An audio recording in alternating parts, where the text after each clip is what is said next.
Gloria karon, guban siya sa ato. Oh, chill. Oh. Maduman pwede sila ninday, no? Pag-board. Ah, Navy. Ulba ka na eh. Sir, sorry ha.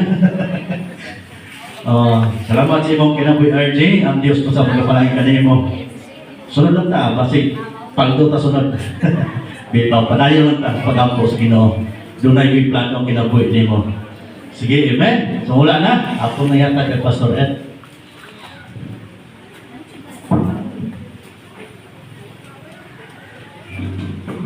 May buntag kung medyo kawan dari yun, dagan ang sendari nga bakit?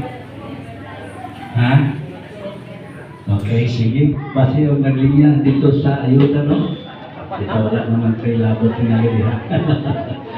Okay, may buntag sa tanan. Tell your neighbor God is good.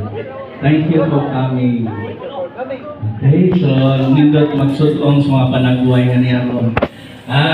Announcement next na Sunday wala ta tod kay mo attend ta sa conference dahil yung anniversary sa Domingo ika-40 na nga tuig sa Blessed Hope sa tibuok nasod bali.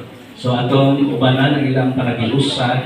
So importante ang lakaw magsugod karong Martes gahapon atong yaging Friday doon na ng uban.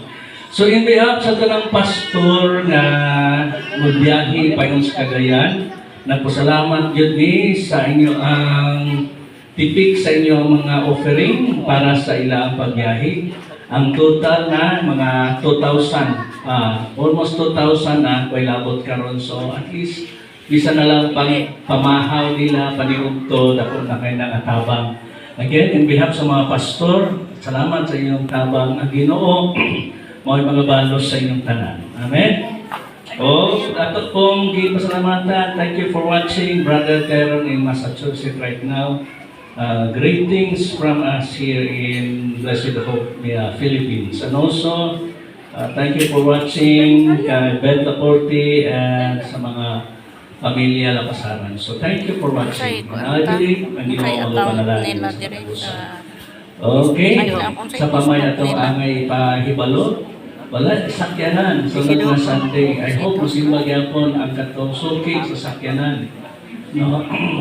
Nga magbiyahe naman good sila, so gamito nila sa Tuesday, pagbalik nila sa next week, ay pa mabalik ang sakyanan. So I hope no, matagtong suki sa mosakay sa to ang church vehicle, musimba gyapon ta, sunod Sunday. Amen. Hallelujah. And also, thank you sa mga padayon nga naghatag sa ilang pledges for the church building. Last 2 Sundays, doon ay naghatag sa ilang 100,000 pledge. Thank you sa pamilya ni Brother Ernest Jr. sa ilang yung kasibot sa pagka-generous for the church building. And uban pa no, mapagkabayad ako, pag-upo kumplito. Hinay-hinay na tagbayad sa atong mga pledges, no? Kaya excited na taang mas gamit na to na puhon next year ang simbahan niya sa kilid, no? Kinahanglan matupad na siya aron